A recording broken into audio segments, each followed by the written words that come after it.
Hi, I'm Bishop Designate Derrick Hutchins out of Orlando, Florida, from New Life Church of God in Christ. What a blessing it is to have you viewing our devotionals or listening by radio. I would like for you to note the text for this morning's devotional is 2 Corinthians 5 and 14.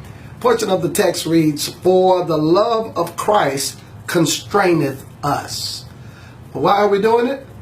Because the love of Christ restraineth us. I want to talk to you from this subject, checking our motives. Checking our motives. Say with me, there's nothing any worse than a right act done for the wrong reason. You hear that? Nothing any worse than a right act done for the wrong reason. Sometimes people do right things, but they have hidden agendas. They do right things, but they have ulterior motives. I wrote something here. Living as we do in a nation on wheels, we know the importance of checking the motor in our automobiles. Far more worthwhile to us as saints or as Christians is that we check our motives. Check our motives. Why do we do what we do in the church? Why do we do what we do? The church at Ephesus still carried on a round of activities and was sound in doctrine, but the Bible said she had left her first love. Do you not know that you can be full of a lot of church activities and not doing it out of love, out of a love for God? Sometimes we do things to be seen of men. There's a Greek word called proskenios. It means to kiss up to give worship to. A lot of us are kissing up to the wrong persons. We're trying to stay connected with man when we're disconnected from God. Hey, my brother, my sister, let me explain and expound this point. Check out your motives and make sure you're doing what you're doing for the glory of God. Doing what you're doing because you genuinely have a love for God and a love for God's people. I've seen pastors who pastor and don't really love God, neither the people. I've seen church folk that usher, that sing in the choir, that missionaries who do the right things, but not for the right reasons. Some people do things to be seen of men. Some people do things to get the credit. Some people do things so people will praise them. Lord, if nobody ever sees what I'm doing, Lord, you get the glory.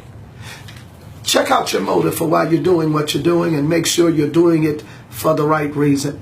Make sure you're doing it because of your love for God and your love for the people of God. Lord, create in me a clean heart and renew a right spirit within me. There are so many people that are turned off to church. They're turned off to church because they see us talking upstairs while we're living in the basement. $1 million dance and a 2-cent life. Lord, help me to be an example. Help me to be the mirror that reflects the image of Christ. Now, none of us are perfect. All of us have sinned and come short of the glory of God. All of us have feet of clay. I haven't dotted every I, neither have I crossed every T in life. But I'm making sure of my election. I'm making sure of my calling. I'm making sure that I'm in tune with God and God is in tune with me. This is the 9th hour. We can't afford not to be doing what we're doing with the right motive in mind. I love you and I pray for you daily. Speaking of prayer, won't you join us Monday through Friday? There's the number. You can call in. It's a free call. People are calling from all over the country when I lead them in prayer every morning at 7 a.m. Eastern Time. We'd love to have you join us. And to those of you that would like to leave a donation, here's the number across the screen. Won't you text that donation in? We thank you. I thank you in advance. I thank every one of you that have been sending in and texting in donations to help make ministry happen. We can't do it without you. And we are doing what we're doing, I'm certain, for the right reason. I'm not so interested in checking out my automobile motor. I'm trying to check out my spiritual motives. As I go forward in ministry, I want to make sure I'm doing the right thing for the right reason. Stay connected. God bless you. This is Lifeline.